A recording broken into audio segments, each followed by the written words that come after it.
the market is a bit schizophrenic. On the one hand, as you noted earlier in your opening comments, the Fed's continued accommodative policy and their confirmation that they are going to remain accommodative should be a positive for the market. But the other side of the equation is that with the Fed being a bit more willing to err on the positive side as far as inflation is concerned, as I think the market's trying to digest that and say, will inflation remain under control, and will the Fed be able to control that? There's just a lot of uncertainty with the Fed's policy change.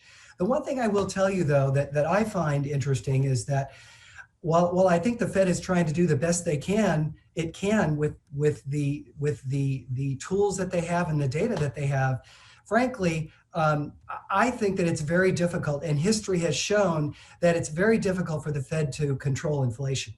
And even though we've had low rates for quite some time now, we've seen inflation very low, and in some cases some disinflation at times. And I just think that it's not an exact science, as we all know, and it's going to be very difficult for the Fed to tweak inflation with interest rates. It's just not an exact science.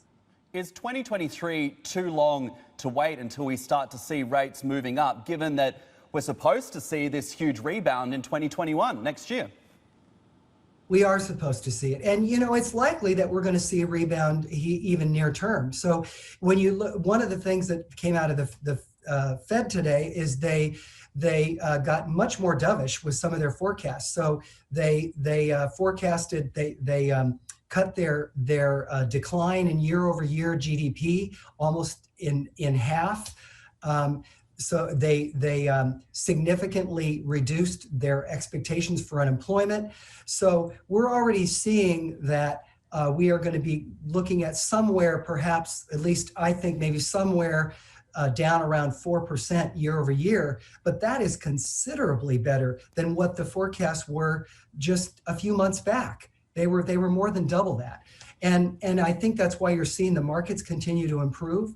So, you know what, it's not over yet. As I said, we've got the inflation, but with low rates, it is definitely a boon for higher expected return asset classes, stocks, corporate bonds. I think that they will continue to do well, notwithstanding some day-to-day volatility.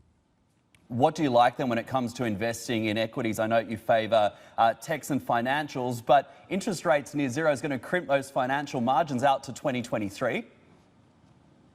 Well, Matt, one of the interesting things we've seen, and the reason why I mentioned financials is because one of the things that all things being equal helps financials is if we have higher rates in the longer end. And because of some of this uncertainty about inflation, what we've actually seen is we've seen longer term bond rates move up a little bit in the last month or so. And if that were to continue, all things being equal, that's actually a positive for financials. In addition to that market dynamic, these stocks are yielding, if many of the financials anywhere from 2.5 to 3.5, almost 4% yields. So you've got a nice solid dividend yield while we get through some of this volatility. On the tech stocks, the thing that we hear a lot is, they've moved up a lot. Yes, they have, but as we continue to move through this pandemic and change our work habits, and people are schooling now in the home, we're working from home. These are all factors that are going to, I think, are going to contribute to continue to provide a very positive backdrop for some of these tech stocks that are major beneficiaries of the environment, and that's just likely to continue.